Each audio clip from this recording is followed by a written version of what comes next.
Aysia. Fudge. But blah, blah, blah, blah, blah. Yeah. Hello, it's Aysia. Thank you so much for visiting my YouTube channel. If you would like to see a tutorial for this caramel apple inspired look, please stay tuned. In this video, we're going to jump straight to the eyeshadows. Starting off with this yellow color from my Morphe 12P palette, I'm going to apply that as my transition shade.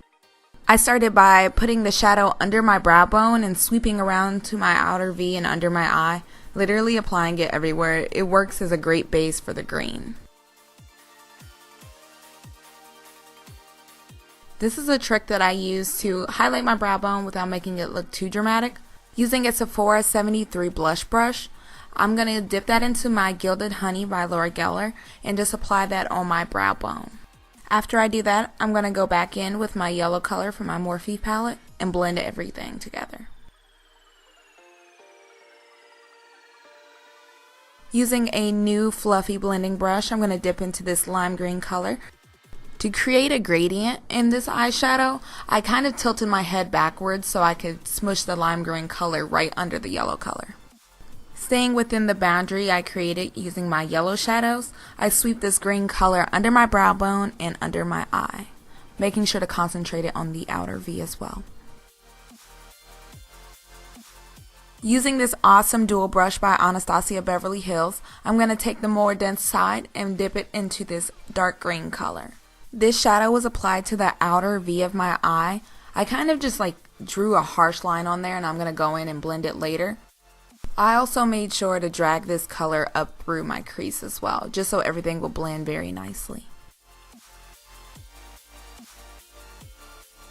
I wasn't very satisfied with the color payoff after I blended everything together, so I did go back and add a little bit more pigment. I made sure to go in with the blending side of that same dual brush and blend any harsh lines.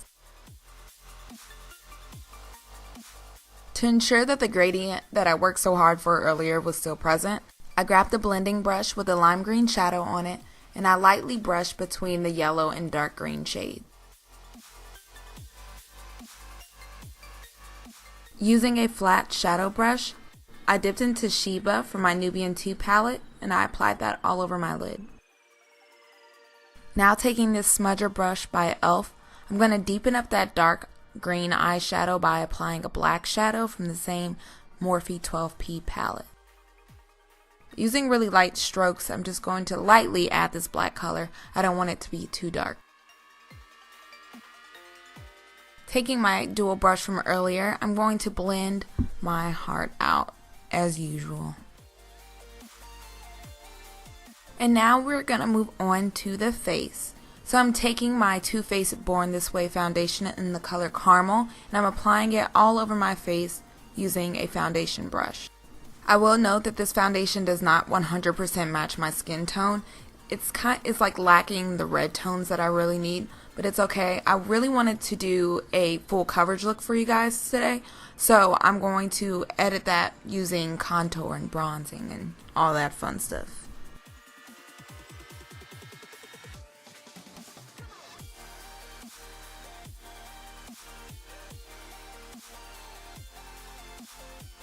Okay, and now that I have a nice thin layer of foundation all over my face, I'm going to go in using a damp beauty blender and lightly dab all over my face, being very careful not to disrupt my eyeshadow. I had the roughest time using a beauty blender for the first time. I don't know if everyone else is as special as me, but if you are, I would recommend you just leaving the beauty blender under some warm water and squeezing it a few times. Honestly, it's probably that you're not getting the beauty blender damp enough. You're not letting any water into the pores. So that's my little tidbit to help you out with this. It's an amazing tool to make your foundation look more like skin and less like a mask. Now I'm going to take my Born This Way concealer in the color Tan and apply that in a triangle under my eye, being very, very careful not to disrupt the shadows. This was my first time using this concealer. Everyone was raving about it, so I had to go buy some. And I actually really like it. It applies very full coverage, but it's not heavy. Also, it's not as yellow as my Master Conceal concealer, so I'm really, really pleased. Using this concealer, I'm also going to create a base for my highlight that will come later. Just making a line down my nose, a little bit up my forehead. Not too much because my forehead's kind of large. Kind of don't want to highlight that much. And then I'm going to go in with a beauty blender and blend all of that out.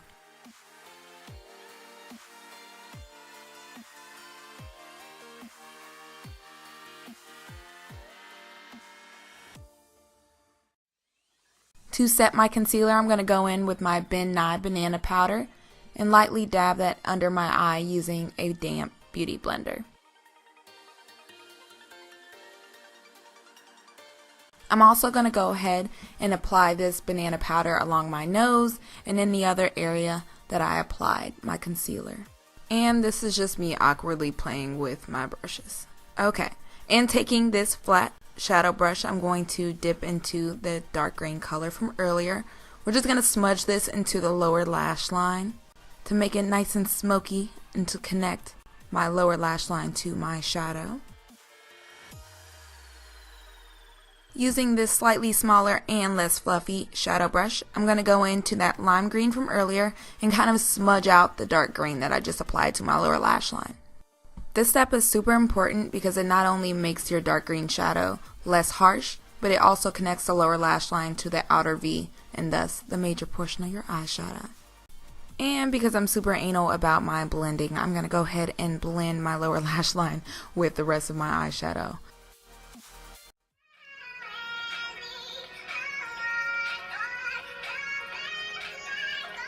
Okay, and after a small singing break, I'm going to use Zuri for my Nubian 2 palette and apply a little bit into the inner corner of my eye using a tiny brush. I believe it's a tiny crease brush, but do not quote me on that. I thought that white shimmery shadow was a little bit too harsh, so I went in using the yellow from earlier in the corner of my eye as well. Alright, I'm pretty sure I was baking for like 15 minutes. I kind of forgot that the banana powder was under there, so I'm brushing it off using a small brush. Now I'm going to warm up my foundation using my Black Radiance contour palette in the color medium to deep. Taking the contour shade in an angled brush, I'm going to concentrate most of the color right under my cheekbones, but then I'm going to use very short strokes and kind of blend that into the rest of my face. I don't want this to be too harsh. And now for my favorite part, which is bronzing. I'm going to use the bronzer color to warm up my foundation from earlier. Like I said, it didn't have enough yellow tones or red tones. It didn't have enough color. So I'm just going to use this bronzer color from my Black Radiance palette and I'm going to apply it everywhere. Forehead, use it to blend that contour color, so I'm going to apply it on my cheekbones a little bit, across my chin, down my neck, everywhere that I want to be super brown. Taking How Deep Is Your Love from my Too Faced Love Flush palette, I'm going to apply that to the high points of my cheekbones using a blush brush. For my highlight, I'm going to use my Sephora 73 brush and Laura Geller's Gilded Honey. And I'm going to apply that down my nose, on my forehead a tiny bit, and on my cheekbones. I use this brush instead of my fan brush that I used in my previous video because I really wanted my highlight to pop. So taking this fluffy shadow brush, I'm going to experiment with some contour with this full coverage look. So using my bronzer color from my Black Radiance contour palette, I'm going to apply first using straight downward motions down my nose. After I create that nose contour outline, I'm going to go in using short motions and kind of blend that out with the rest of my makeup. Making sure to blend all the way up through my eyebrows, at the tip of my nose, and then on my nostrils as well. The purpose of nose contouring is to focus lighting on the center of your face and less on bigger parts like your nostrils. If you have any bumps on your nose, you can kind of get rid of that stuff. For me, I don't really mind the shape of my nose, but when I'm trying to snatch my face, you gotta snatch everywhere. And the final step to my nose contour is to put a little bit of bronzer at the very tip just to make it cute and buttony. and just some finishing touches, putting on my NYX eyeliner in black. And then I lined my upper lashes using my black Radiance liquid eyeliner in black as well. I applied this liquid eyeliner very close to my actual lash line because I didn't want the eyeliner to be the focus of the look. Off camera, I'm going to take down these braids so I can look super fabulous. I'm also going to apply my Morphe 47 eyelashes. And for my lips, it's going to be a mixture of raisin and maple from the Anastasia Beverly Hills Fall Lip Kit. And this is my final look. I hope you like it. All of the details will be listed below. Also, don't forget to like and subscribe. See ya!